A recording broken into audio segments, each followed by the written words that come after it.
We know that next year is going to mark when, basically mark a decade when the whole Mecha Sally arc ended and the reboot, soft reboot, however you look at it, began.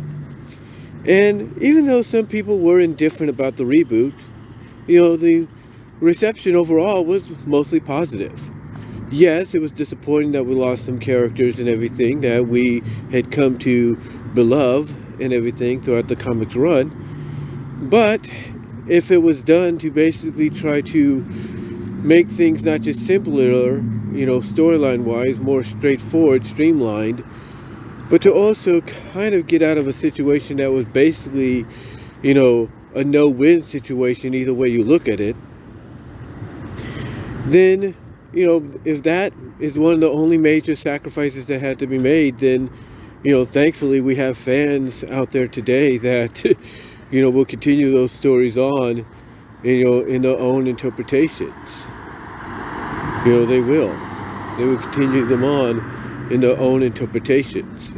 For example, Archie Sonic Online and Game Boy Sage and such. They have their own ways of continuing it. But one of the things about the reboot, if you will, the retcon, if you want to look at it that way, soft or otherwise, one of the things about it is not only did we get modified redesigns of the characters to where they looked identical to what they did before, but slightly more, in line with what they would probably look like, in a game and everything, but, not only did they look more in line with what they would look like in a game, but also the fact that, we had some things happen in the retcon and the reboot, which really kind of surprised us. It really did. I mean, the fact that they basically made Sally and Amy kind of become BFFs, basically the female equivalent of, I guess you could say, Sonic and Tails. That was kind of a surprise. The fact that they took a character in the Cart Witch, and not only gave her a name of Wendy the Witch Cart, if you will, but also made her the sister of Exus Nagus and redubbed him Walter. Not only did we have something like that, but what we also had was the introduction of something that really, I think, had the potential to do a lot more. And that was the fact that, and I'm sure I've talked about this before, but basically that one thing that was a big change when it came to the retcon and reboot, if you will, soft or otherwise, however you look at it, was the introduction of the non-Sonic game characters going super. That's right. The non-Sonic game characters going super. Basically the SatAM Archie characters getting the opportunity to shine. Get that opportunity to, have their own super forms and evolved forms and stuff like that. And this was all showcased, believe it or not, for the first time in the finale of the 4-part Sonic Universe story, Spark of Life, which is essentially was an extension of Nicole's origin story, of how she came to be and stuff. And basically it introduced us to her, I guess you could say, her father-like figure in Dr. LED, since, basically she took on a form identical to his daughter, Nikki. So, yeah. The final issue of that story arc introduced us to Nicole getting a super form via the red star ring being attached to her portable handheld that allows her in the virtual world to obtain this form. And to me, this was basically like a sign of things to come, had the comic lasted a lot longer. I mean, if they're willing to give Nicole, who, let's be honest, in this in this reboot, this retcon was kind of basically like the heart of it. She was like probably the biggest major player in the story arc, outside of Sonic, outside of Sally, outside of Bunny and all them. She was like I would say the number 2, if not number 1 focused character in the reboot retcon, because let's not forget, and I mentioned this in my reviews of those issues, let's not forget, she was basically used as the Deus Ex Machina, if you will, basically the key that was going to unlock all the memories. And I called that even before all the issues where that happened occurred. I called it basically when it happened, not just with Nagas, but, I called it when it, happened, not just with Tails, but I called it even before we saw it happen to Antoine, Rotor, Bunny, and all them. So Nicole played a major part in that by having the Genesis wave, for some odd reason, what was left of its energy get transferred over to her. And that to me kind of said she's going to play a major part. And she did. And she played such a major part that, again, she got her own story arc, not just in a digest or or a special or, an archives, release or anything like that. She got her, she got her own 4-part story arc in Sonic Universe to tell her origin story. That's how big of a deal Nicole was treated. And for the fact that they decided to reward that treatment by making her the first of the non-Sonic game characters to, get, a super form, outside of Sonic and Tails and Knuckles and even Shadow, that's saying something. That's saying that this was probably going to be the character that Ian Flynn wanted to probably try to get into the games as best as he could.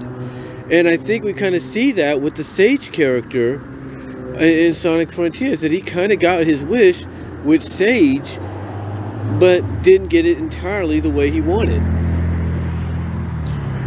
But to me, with Nicole kind of getting the super form, being, like I say, the first of the the non-Sonic game characters to get a super form, I have to say that that's basically big praise.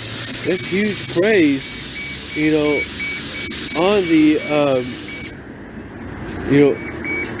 on the writer's part, on the creator's part, to go that route, to go and do that. But to me, I think they also did it because they were basically teasing us for potentially what would come in the future. And I think had the comics stayed around for much longer, and like I said, I probably mentioned this before in the audio video, on-screen video, I think honestly all the Freedom Fighters would have got a super form. I really do. I mean, we're not just talking Sonic, we're not just talking Tails and Knuckles and Shadow. We're not just talking them getting forms, which we know they would. But I'm talking about the fact that you had, Bunny out there, you had Sally out there, Rotor, Antoine, Amy Rose, she's a game character, but she's never had a super form. These are characters that I think, thanks to them testing the waters with Overclocked Nicole, who made a second appearance in the finale of the entire arc around 286, 287, to me, with them testing the waters with her getting a super form, that tells me everything tells me and everybody else everything we need to know. That they were planning to do the same with the other characters. How they would get to those points, we don't know.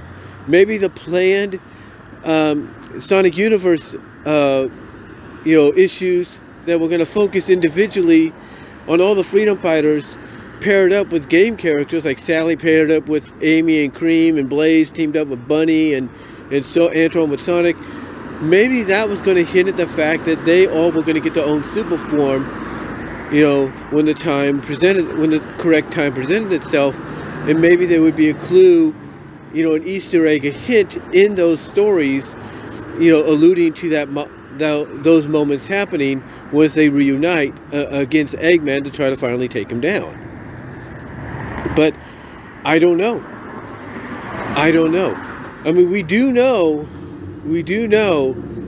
that the Zete, they came back. We know the Zete came back from the crossover. They were, from the World Unite crossover. And we know they were being planned to be brought back. So who's to say that Nicole becoming Overclocked Nicole, basically testing the waters of how non-Sonic game characters would be, accepted with super forms. Who's to say that the Sonic Universe arc that I mentioned, with all the characters going their own ways for a time, just to see what else is out there, teaming up with all the other game characters, like Sally, Amy, Blaze, Bunny, Sonic, Antoine, Tails, Rotor, if you will. Who's to say, any of those wouldn't have hinted at the fact that these guys would have gotten super forms, potentially for a big battle, a big final battle against the likes of the Zete. Who's to say that wouldn't have happened? But guys, my bus is here, and I'm going to put this on pause for a second.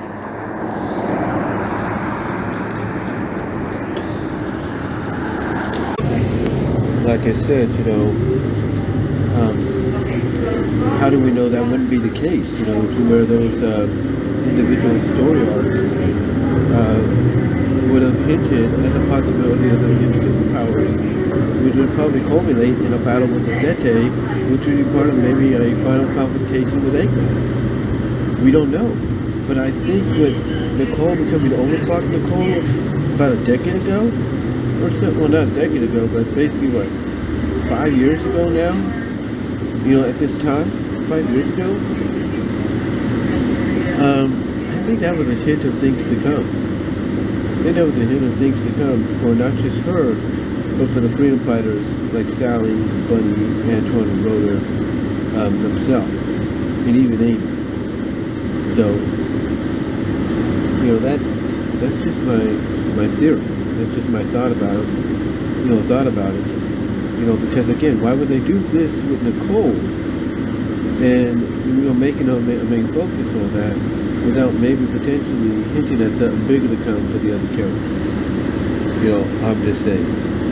But let me know what your guys' thoughts are down below. Comment if you like. Love to hear from each and every one of you on this. And until then, I am out.